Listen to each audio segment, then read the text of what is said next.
$98,500 odd and going down. That's it. Nicht gut. We all know why this is happening, of course. It's the not so black swan event that is happening. Well, you know where. I'm reluctant to say anything because I think YouTube is curtailing some information on that. So I don't want to get my video shadow banned. Talking about shadow, look at this beast, man. Imagine that flying over your head. How petrifying. Anyway, I hope this thing wraps up quickly. I don't want, the next decade in a back and forth.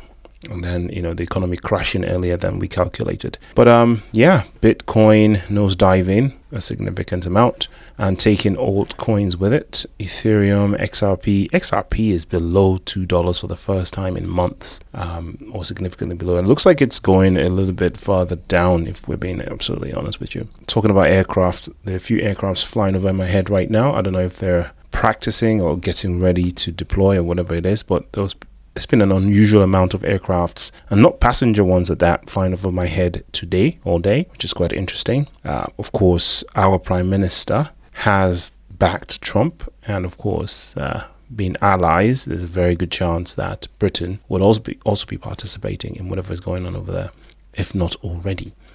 Anywho, so as expected, the price of XRP is down, and people are panicking.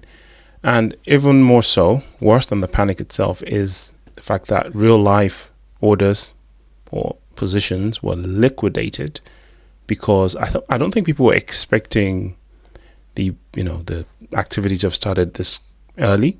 I think they expected there to be further negotiations and maybe Trump negotiating for a little bit longer, not actually directly getting involved in the way that he did. So that spooked the market a little bit, and obviously being the weekend, trading volume is low, so these things cause a larger effect on the market. Man, lots of liquidations. Look how solid green that is. So a lot of longs liquidated thanks to the nosediving of the price.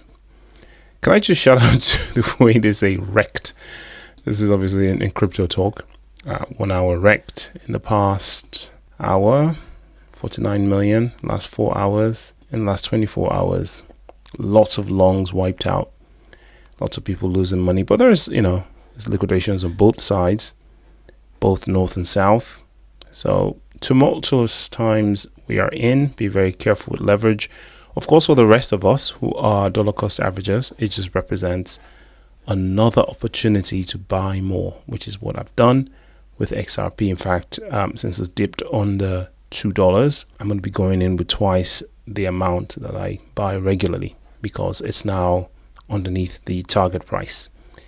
So the reason why I continue to do DCA is because despite these gray swan events, I call them, because they're not total black swan events, because we sort of saw this one coming.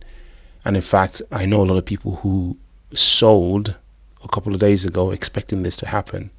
So, I mean, for me, it doesn't matter. I'm stashing, so I'm not, swing trading. So I took no action. Plus, I have dry powder, so I just take advantage of the dips, right? That notwithstanding, the reason why I have confidence in this token is because of stuff like this. 7 trillion in bank transactions quietly tied to XRP, Analyst reveals. Now, we already are aware of many banks that use XRP, or at least RippleNet, internally, or the XRP ledger internally to facilitate moving money around, whether it be from bank to bank, branch to branch, country to country, whatever. We know that's been going on with Bank of America. But here are some other banks. The Shinhan Bank and the Woori Bank are each reported to process about 1.8 trillion in annual transaction volume. The next is Bank of America, which I've just mentioned, and then SBI Holdings in Japan, which is probably the most bullish bank in the world when it comes to XRP. So banks are using this stuff internally. They don't care what the price of it is. What they care is its utility and its ability to do what it is that they want it to do, which is to move a lot of money from one place to the other very efficiently, very securely, with nearly zero cost.